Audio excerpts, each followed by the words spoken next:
Cowboy saved a pregnant girl chained to a wagon. She sang the song his wife hummed while dying. The melody in the desert. The Arizona sun beat down mercilessly on the parched earth of Tombstone, creating dark shadows that covered the endless expanse of sagebrush and red rock. Jack Mallory adjusted his weathered Stetson and squinted against the glare, his steel-gray eyes scanning the horizon for any sign of trouble. At 42, he'd spent the better part of 2 decades riding these unforgiving lands, first as a cattle driver, then as a hired gun, and now as a drifter with no particular destination in mind. It had been 3 years since Eliza died. 3 years since he'd held her fevered hand in that cramped room above the saloon in Santa Fe. The consumption had taken her slowly, cruelly, reducing her vibrant spirit to whispered prayers and labored breaths. But even as death claimed her, she'd hummed that melody, a haunting lullaby in Spanish that she'd learned as a child. He could still hear it sometimes, carried on the desert wind like a ghost's caress. Jack's horse, a sturdy paint mare named Rosita, picked her way carefully through the rocky terrain near Dead Horse Gulch. The area had earned its grim name honestly. More than one traveler had met their end in these twisting canyons, victims of Apache raids, bandit ambushes, or simply the harsh indifference of the desert itself. Jack kept his Winchester within easy reach, though he hadn't seen another soul for days. That's when he heard it. At first, he thought the heat was playing tricks on him. The sound was so faint, so impossible, that he pulled Rosita to a halt and strained his ears against the desert silence. But there it was again, a woman's voice, weak but unmistakable, singing in Spanish. And not just any song. "Sleep, my little girl, sleep, my love." His heart hammered against his ribs. It was the same melody, note for note, that Eliza had hummed with her dying breath. Jack spurred Rosita forward, following the ethereal sound through a narrow ravine choked with tumbleweeds and dried mesquite. The singing grew stronger, though still threaded with exhaustion and pain. He found the wagon hidden in a natural alcove, its canvas top torn and weather-beaten. 2 vultures perched on the wooden frame scattered at his approach, their wings beating heavily against the still air. Jack dismounted, his spurs jangling in the sudden quiet. The singing had stopped. "Hello," he called out, his hand instinctively moving to the Colt .45 at his hip. "Anyone there?" A weak moan answered him. Jack rushed around to the back of the wagon and froze at what he saw. A young woman, perhaps 20 years old, was chained to the wagon wheel by heavy iron shackles. Her dress, once blue, was now gray with dust and grime. Her dark hair hung in matted strands around a face marked by sunburn and dehydration. But it was her swollen belly that made Jack's breath catch. She was heavily pregnant. The woman's eyes fluttered open, revealing irises the color of desert sage. She tried to speak, but only managed to croak. Jack quickly uncapped his canteen and held it to her cracked lips. "Easy now," he said gently. Small sips. As she drank, her eyes focused on his face with surprising intensity. When she'd had enough, she pulled back slightly and whispered, "Are you an angel?" "No, miss. Just a man." Jack examined the shackles, fury building in his chest at whoever had done this. "I left you here." "The bandits," she managed. "3 days ago. They killed the others. Said I wasn't worth a bullet." Jack retrieved his tools from Rosita's saddlebags and set to work on the chains. As he worked, the woman began to hum again that same haunting melody. His hand stilled. "That song," he said, his voice rough. "Where did you learn it?" She looked at him with those sage-green eyes, so different from Eliza's warm brown ones, yet holding the same gentle spirit. "My mother taught me." She learned it from a woman who saved her life when she was young. A woman named Eliza in Santa Fe. The lockpick slipped from Jack's nerveless fingers. "Eliza Mallory?" The woman's eyes widened. "Yes. You knew her?" "She was my wife." For a long moment, they stared at each other across the gulf of coincidence and fate. Then the woman smiled, an expression that transformed her dust-caked features into something beautiful. "Then perhaps you are an angel after all, Mr. Mallory." "My mother always said Eliza had the voice of one." Jack returned to his work with renewed determination. the chains finally yielding with a metallic snap. As he helped the woman to her feet, she swayed dangerously, one hand clutching her belly. "What's your name?" he asked, steadying her. "Rosa," she breathed. "Rosa Delgado." "Well, Rosa Delgado, we need to get you somewhere safe. Can you ride?" She nodded weakly, and Jack carefully lifted her onto Rosita, climbing up behind her to keep her steady.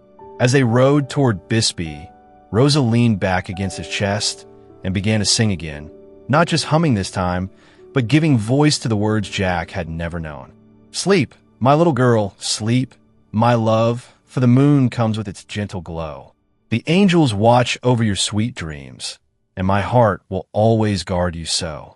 By the time they reached the abandoned barn on the outskirts of Bisbee, tears were streaming down Jack's weathered cheeks.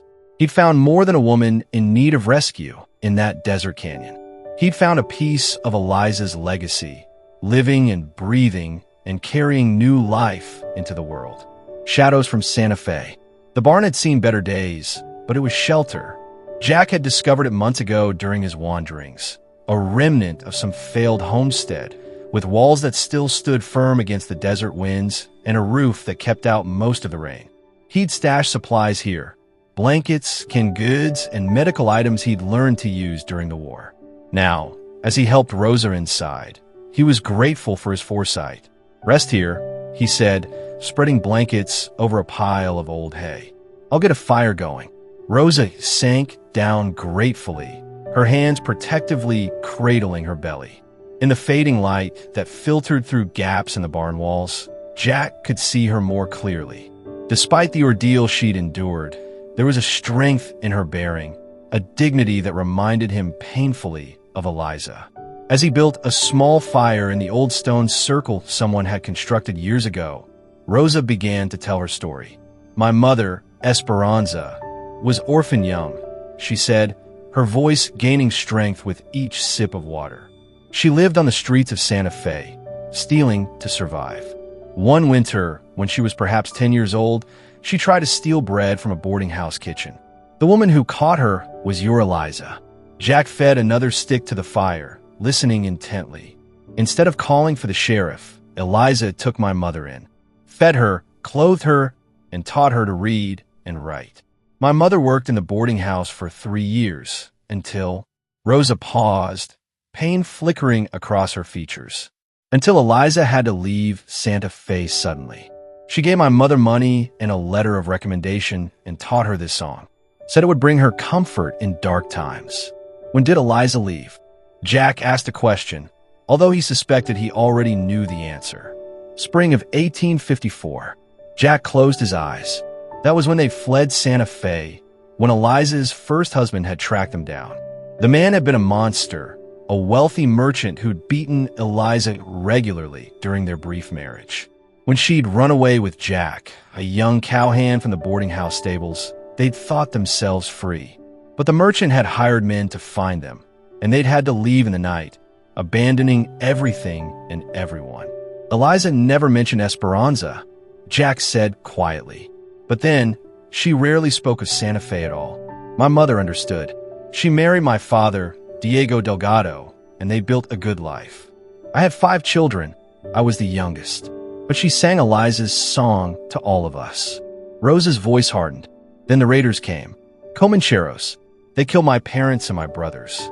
Took my sisters and me to sell." Jack's jaw tightened. He'd tangled with Comancheros before, renegade traders who dealt in guns, whiskey, and human misery. "That was 5 years ago," Rosa continued. "Someone sold me to a ranch near El Paso. The owner, Mr. Vasquez, was kind enough.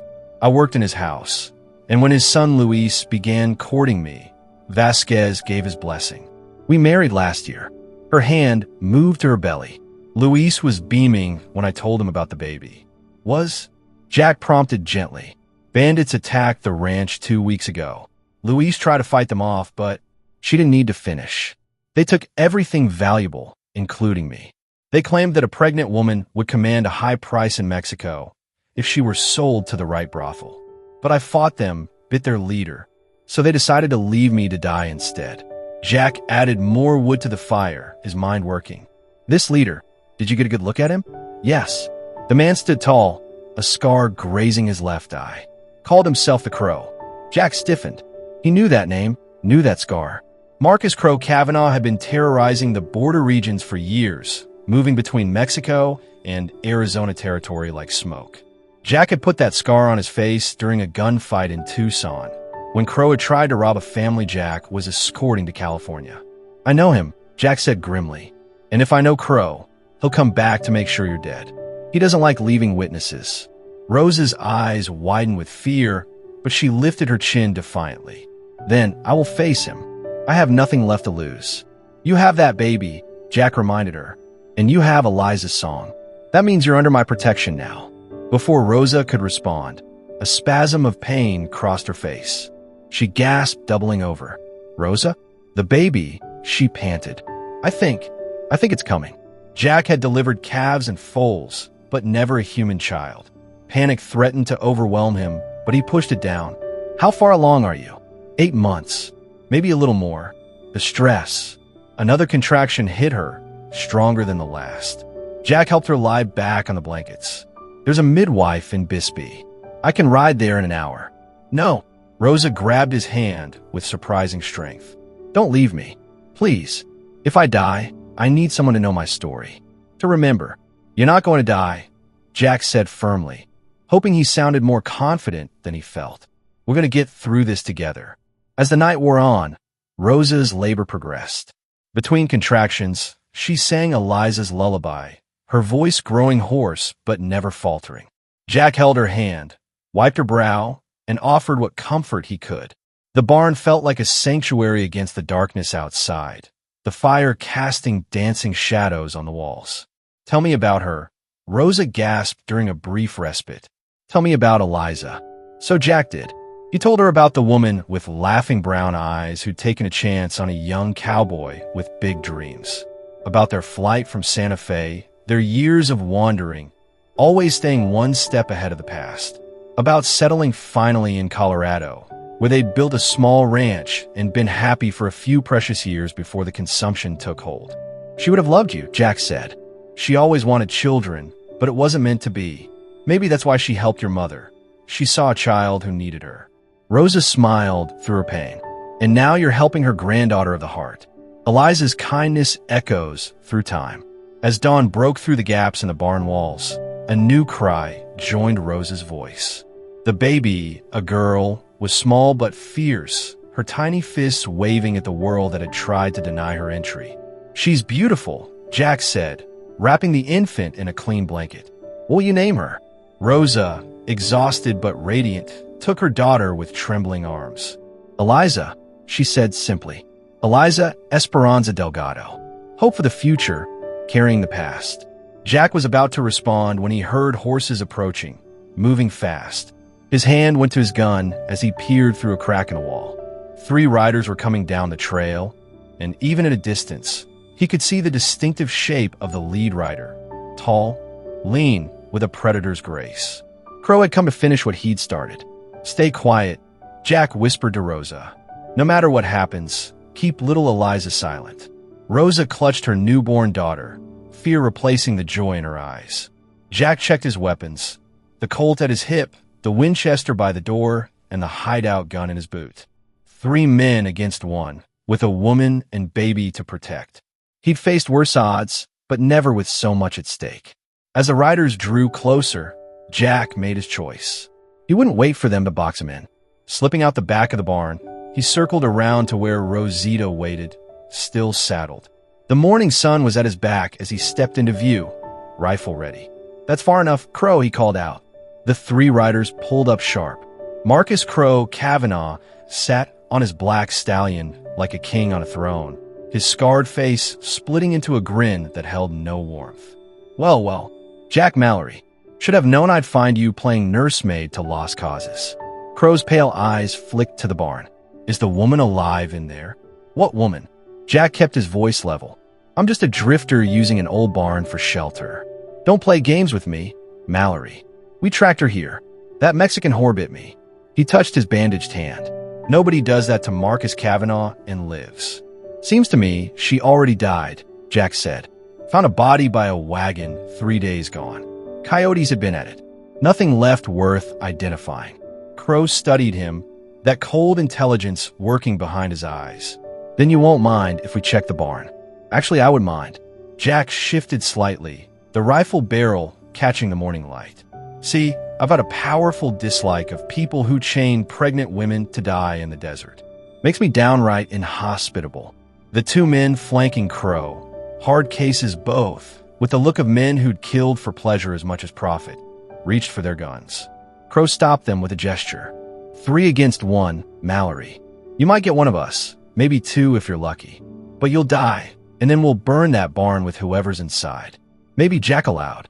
But you'll be the first one I drop, Crow. Guaranteed. That scar I gave you will mean nothing compared to what a .4440 will do to your skull. For a long moment, nobody moved. The desert held its breath, waiting. A hawk cried somewhere in the distance. And in the barn, impossibly, came the faint sound of a lullaby. Crow's eyes narrowed. That's her. That's the song she kept singing. No, Jack said quietly. That's my wife's song. And anyone under her protection is under mine. Something in Jack's voice, some quality of absolute certainty, made Crow hesitate. He'd survived this long by knowing when to push and when to fold. Looking into Jack Mallory's eyes, he saw his death reflected there, patient and inevitable as the desert sun. This isn't over, Mallory, Crow said finally. You made an enemy today. I made an enemy in Tucson when I gave you that scar, Jack replied. Today I just confirmed it. Crow wheeled his horse around, his men following. But before they'd gone 10 yards, he turned back. Tell the woman she'd better pray I never find her again. He was also concerned about the welfare of her child. They rode off in a cloud of dust, but Jack kept his rifle trained on them until they disappeared over a rise. Only then did he allow himself to breathe, to feel the weight of what had just happened. He bought them time, nothing more. Crow would be back with more men when the odds were better. Returning to the barn, he found Rosa sitting up, the baby at her breast. She looked at him with eyes full of gratitude and fear. They'll return, she said. It wasn't a question. Yes, but not today. And by tomorrow, we'll be gone. We? Jack kneeled beside her, gazing at the tiny life that had bravely entered the world. Eliza, save your mother. Your mother passed that kindness to you. Now you've passed it to little Eliza here. That's a chain worth protecting. Rosa's eyes filled with tears. I have nothing to offer you. No money, no. You have a song, Jack interrupted. Jack summoned the bravery to perform the song while shackled to a wagon wheel. That's worth more than gold to a man who's been living with ghosts. As if in response, baby Eliza opened her eyes. They were blue, like the desert sky after rain. Jack reached out tentatively, and she wrapped a tiny fist around his calloused finger. Where'll we go? Rosa asked. Jack thought of the trails he knew, the hidden valleys and safe towns where a woman and child might start over, where an aging gunfighter might find redemption in protecting what his wife had loved. North, he said finally, to Colorado. I still have friends there, people who owed Eliza favors. We'll find you a place. And you? Jack looked down at the baby, still gripping his finger. I go where I'm needed. Right now, that's with you too. Outside, the sun climbed higher, burning away the shadows of night. But other shadows remained. The threat of Crow, the weight of the past, and the uncertain future. For now, though, in this ramshackle barn, a strange family had formed a widow's legacy, a mother's love, and a gunfighter's promise, all bound together by a simple lullaby that refused to be silenced. The road to redemption. They left the barn that afternoon, after Jack had scouted the surrounding area to ensure Crow hadn't left men behind to watch. Rosa rode Rosita while Jack walked alongside, leading the horse carefully over the rough terrain. Baby Eliza, swaddled tightly against her mother's chest, slept through most of the journey, lulled by the gentle swaying motion. Jack had decided against Bisbee, too many people who might talk, too close to Crow's usual haunts. Instead, he led them northwest, toward the Dragoon Mountains, where he knew of an old Apache trading post run by a man who asked no questions and forgot faces as soon as they paid. You're sure your friends in Colorado will help? Rosa asked as they rested in the shade of a massive boulder.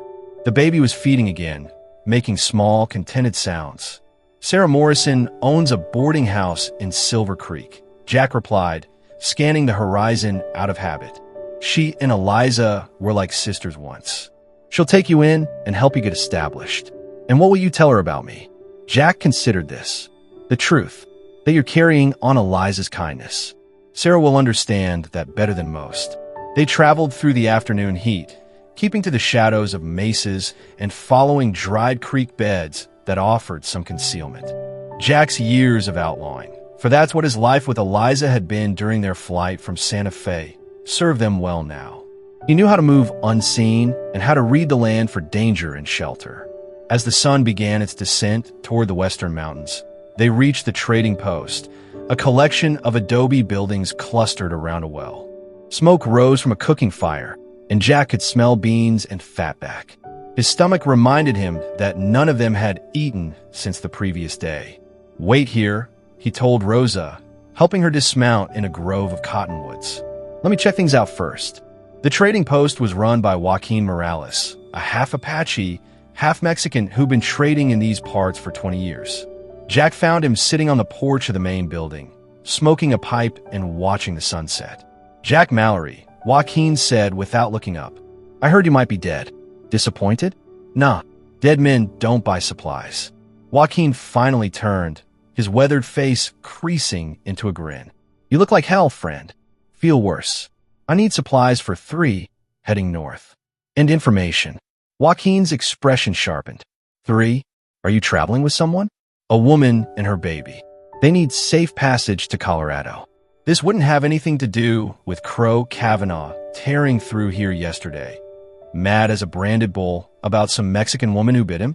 Jack's jaw tightened. "Might be." Joaquin shook his head.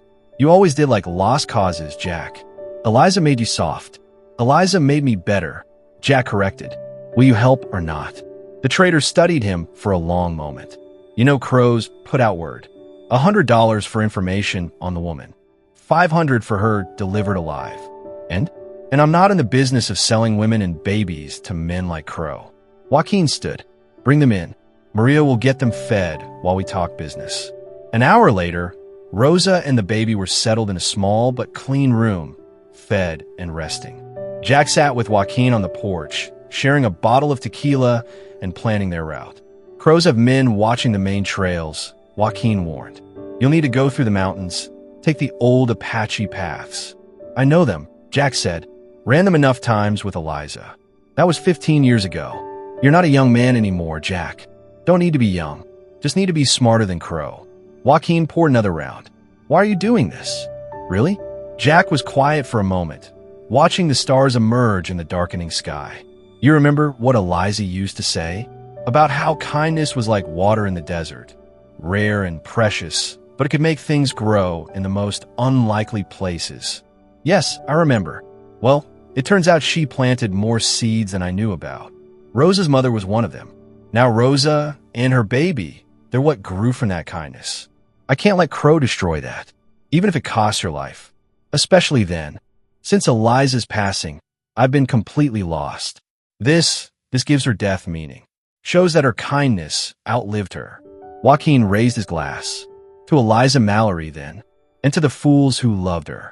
They drank and then got down to the serious business of planning. They spread out maps, discussed routes, and planned contingencies for the future. Joaquin would send word ahead to trusted contacts, setting up safe houses along the way. It would take 2 weeks of hard travel to reach Colorado, assuming they avoided crowmen. Later that night, Jack checked on Rosa and the baby. He found Rosa awake, sitting by the window and humming the lullaby softly. "Can't sleep?" he asked. "Every time I close my eyes, I see Luis," she admitted. "I see his face when the bandits." She trailed off, tears sliding silently down her cheeks. Jack pulled up a chair. "Tell me about him." So she did. She told him about the serious young man who'd courted her with poetry and flowers, who defied his father's initial disapproval to marry a former captive, about their plans for the future, the ranch they would build, and the children they would raise. "He would have loved her so much," Rosa whispered, looking down at sleeping Eliza. He does love her, Jack said firmly. Love doesn't die with the body, Rosa. It lives on in what we do, who we become, and the kindness we show. Your Luis is part of little Eliza, just like my Eliza is part of this journey we're on. Rosa looked at him with those sage-green eyes. You're not what I expected from a gunfighter. Wasn't always. Eliza changed me, showed me there was more to life than quick draws and quicker tempers. He stood to leave, then paused. Get some rest. We leave before dawn. They set out in the pre-dawn darkness, supplied with food, water, ammunition, and, most importantly, information. Joaquin had given them the locations of 3 Apache camps where they could trade for fresh horses if needed and warned them about a new army patrol working the northern passages. For 3 days, they traveled without incident, keeping to the high country and avoiding established trails. Jack taught Rosa how to read signs, how to move quietly, and how to conserve water. She proved a quick student, toughened by her years of captivity and determined to see her daughter safe. On the 4th night, camped in a hidden canyon with ancient petroglyphs adorning the walls, Rosa asked, "What will you do after Colorado? Will you stay?" Jack poked at their small fire with a stick. "Haven't thought that far ahead. One day at a time. You could stay," she suggested quietly. "Eliza, little Eliza, will need a grandfather figure. Someone to teach her about her namesake. I'm no good with children. Rosa, you were good with my mother, according to the stories. And you've been nothing but kind to us." Before Jack could respond, a pebble clattered down the canyon wall. He was on his feet instantly, gun drawn, pushing Rosa behind him. A figure emerged from the shadows, an Apache warrior painted for war. Jack lowered his gun slightly. "We mean no harm," he said in Spanish, then repeated it in the broken Apache he'd learned years ago. The warriors studied them, then made a gesture. More Apaches materialized from the darkness, at least a dozen, all armed. "You are the one Joaquin spoke of," the lead warrior said in accented English. "The man who protects the woman and child." "I am. Crow Kavanaugh killed 3 of our people last moon. They said they were hiding escaped property." The warrior's face was impassive, but his eyes burned with anger. "We do not forget. The enemy of my enemy," Jack murmured. "Just so. You'll come with us. The woman and child will be safe in our camp while you do what must be done."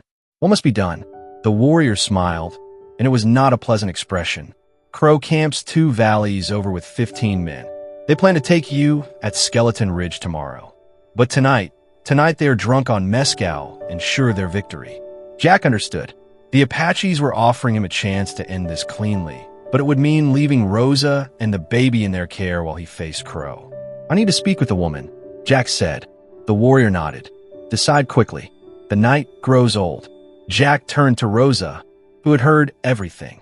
Her face was pale but resolute. "Go," she said before he could speak. "End this. We'll be safe here." "Rosa, no."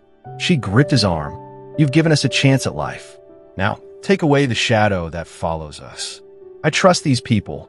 They hate Crow as much as we do." Jack looked into her eyes and saw Eliza's strength reflected there. Different faces, different lives, but the same core of steel wrapped in gentleness.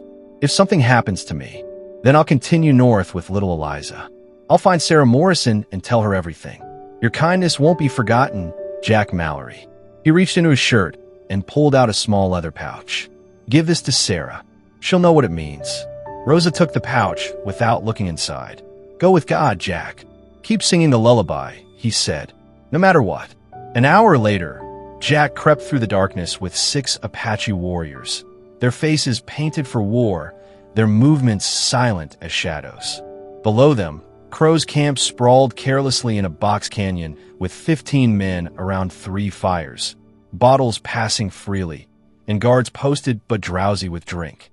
Jack spotted Crow immediately, holding court near the largest fire, regaling his men with stories of past victories. The scar Jack had given him stood out white against his sun-darkened skin. "How do you want to do this?" the lead Apache asked. Jack considered. He could let the Apaches handle it. They certainly had cause. But this was his fight, his promise to keep. "I'll call him out," Jack decided. "Man to man. If his men interfere, they won't," The Apache promised grimly. Jack made his way down the canyon wall, no longer trying for stealth. When he reached the edge of the firelight, he called out, "Crow Kavanaugh, I'm calling you out." The camp erupted in chaos, men scrambling for weapons, but Crow raised a hand, a smile spreading across his scarred face. "Jack Mallory, come to surrender the woman? Come to end this. You and me. The winner walks away. And if I refuse?" Jack gestured to the canyon walls. "Then my Apache friends turn this canyon into a killing ground. How many of your men do you think will survive?" The Crow's men looked around nervously, suddenly aware of how exposed they were. Crow himself stood slowly, his hand hovering near his gun. "Always the noble fool, aren't you, Mallory? Could never just take the easy road. Eliza taught me the easy road usually leads nowhere good." "Eliza," Crow spat, still mooning over a dead woman. "She made you weak, Mallory." "No," Jack said quietly. "She made me strong enough to stand here now." They faced each other across the fire, two men shaped by different choices, different values. The camp held its breath. Crow went for his gun first, as fast as a striking snake. But Jack had been waiting, watching for the telltale tension in his shoulder. His Colt cleared leather and spoke once, the sound echoing off the canyon walls. Crow staggered, looking down at the spreading red stain on his chest with something like surprise. You were always too slow." "Not tonight," Jack said. Crow fell to his knees, then forward into the dust. His men stood frozen, calculating odds, but the whisper of Apache arrows being knocked made their choice clear. "Anyone else?" Jack asked, his gun still out, but pointed at the ground. One by one, Crow's men raised their hands. The Apaches flowed down from the canyon walls, disarming them efficiently. "You can go," Jack told them. "But if I hear of any of you within 100 miles of that woman and child, what happened to Crow will seem merciful. Understand?" They understood. Within minutes, they were riding out, leaving their weapons and their dead leader behind. The lead Apache warrior approached Jack. Jack successfully completed the task. The woman and child can travel safely now. "Thank you," Jack said simply. "No, thank you. Crow Kavanaugh's death brings peace to many ghosts." When Jack returned to the Apache camp as dawn was breaking, he found Rosa waiting for him, little Eliza in her arms. She took one look at his face and knew. "It's over? It's over. Crow won't threaten anyone again." She closed her eyes in relief, then opened them with new determination. "Then we continue to Colorado?" "We continue to Colorado." 3 weeks later, they rode into Silver Creek, a mining town nestled in a valley surrounded by snow-capped peaks. The Morrison boarding house sat on Main Street, a 3-story building with green shutters and window boxes full of flowers despite the late season. Sarah Morrison stood on the porch as they approached, her gray hair pinned severely back, her blue eyes sharp as ever. She looked from Jack to Rosa to the baby, and her stern expression softened. "Jack Mallory," she said, "I should have known you'd turn up with strays." "Sarah." Jack dismounted, suddenly feeling every one of his years. "This is Rosa Delgado and her daughter, Eliza." Sarah's breath caught at the name. "Eliza?" "It's a long story," Jack said, "but the short version is our Eliza saved Rosa's mother years ago. Now they need help." Sarah descended the steps, her movements still graceful despite her age. She stopped in front of Rosa, studying her carefully. Then she smiled the same warm smile that had welcomed countless boarders over the years. "Any child of Eliza's kindness is welcome here," she said. "Come inside. You look like you could use a hot meal and a real bed." As Sarah led Rosa inside, fussing over the baby and calling for hot water and fresh linens, Jack stood on the porch, uncertain. He'd done what he set out to do. Rosa and little Eliza were safe. His promise was kept. Sarah returned, finding him still standing there. "You're not thinking of leaving, are you?" I don't know. My job's done." "Is it?" Sarah crossed her arms. "That baby's gonna need more than just a roof over her head, Jack. She's gonna need stories about her namesake. And Rosa's gonna need help building a life here. I'm no good at settling down. Sarah, ask anyone." "I'm not asking anyone. I'm asking you." She softened. "Eliza wouldn't want you wandering alone, Jack. She'd want you here, helping raise a child who carries her name and her legacy. From inside came the sound of Rosa singing the lullaby, her voice mixing with the baby's coos. Jack felt something ease in his chest, a knot he'd carried for 3 years. "I suppose I could stay for a while," he said, "just until they're settled." Sarah smiled knowingly. "Of course, just until they're settled." Jack followed her inside, where warmth and light and the sound of new life waited. Outside, the Colorado mountains stood eternal, witnesses to endings and beginnings, to kindness that rippled across years and lives like water in the desert. In the months that followed, Jack would teach Rosa to read and write better English.